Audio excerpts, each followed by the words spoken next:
complaint I've heard from street interviews is that parents want to be involved and informed. And a lot of people believe they should be. So why is this approach being questioned? Do you guys feel it is being questioned?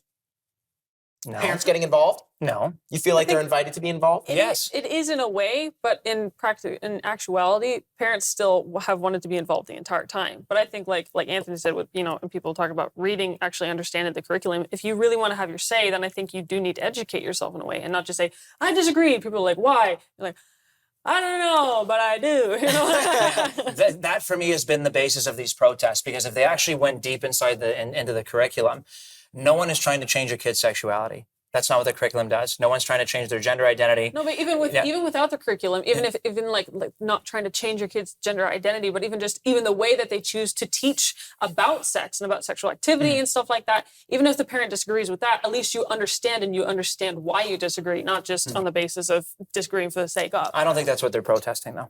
Do parents always know best? No. I don't think so. No. Parents do not They always. should be Does the involved. education system always know best? No. Not even, no. No. Boy, no. So is there a way that we can get parents in the education system more involved together? Read the emails, go to the PTA meetings. Like that's how Get more what did we involved with say? the school. Team effort. It's not I'm a parent, I know everything. I'm the teacher, I know everything. It's a collective approach. Education is a collective approach. I'll let you have a thought. I was just thinking, like, in terms of is there a way for them to get more involved? I don't know what it looks like right now, but could there be a way of evolving the communication between the parents and the education system with Right.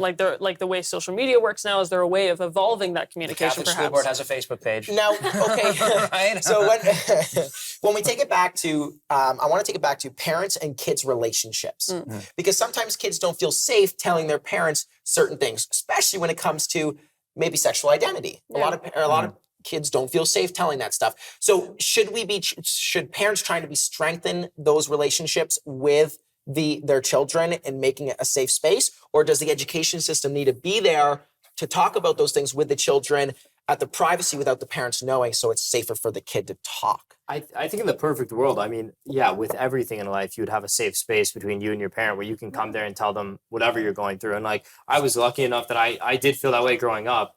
So, but I understand that a lot of people don't. It does make it makes it challenging, because then who can you trust and where can you go, right? Your parents are kind of those people that are supposed to see around corners and help you, guide you through, especially those early years of your life, right? So, Anthony, don't you feel like it's, if the kid goes to the education system, or do you feel like it's just putting it in the hands of the teacher or like the principal? No, that wasn't my experience. So I confided in a guidance counselor when I was in grade 10, and I was scared that they were going to tell my parents.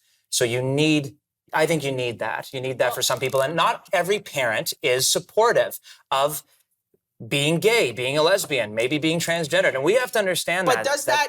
But does that mean that the parents just shouldn't know whether they're supportive or not?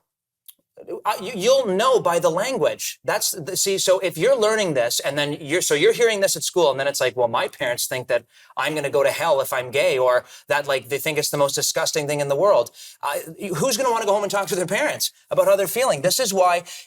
Is it a matter of the children feeling unsafe? Because I could see where maybe a teacher would say something to a parent, because I don't know how many kids are actually like going to be beaten in a home because they. That's Anthony, extreme. if you had a kid and your kid came out to a teacher and the teacher chose not to tell you, and you didn't find out until 5 years later, would you be happy about that? No, I'd be mad at myself that my kid couldn't trust me enough to come out to me, because I would want to create the environment where they could tell me things like that. Yeah. That was not, and it wasn't my parents' fault. They're a different generation. They're born in the 50s. I can't blame them for being not receptive to that, but they were receptive. This was the problem. We went through all this only to find out that we're still there to hang out. All right. That's a good close. Guys, we have so much more to talk about on this topic. I'm excited to discuss it a little bit more in future episodes. But thank you so much for joining me. I appreciate it. Thank you. Thank you. Now, this is definitely a complex conversation. And although it's currently centered around the topic of sex education, it points to a deeper discussion about how we navigate differences that are deeply personal to us and what role schools play in shaping our culture.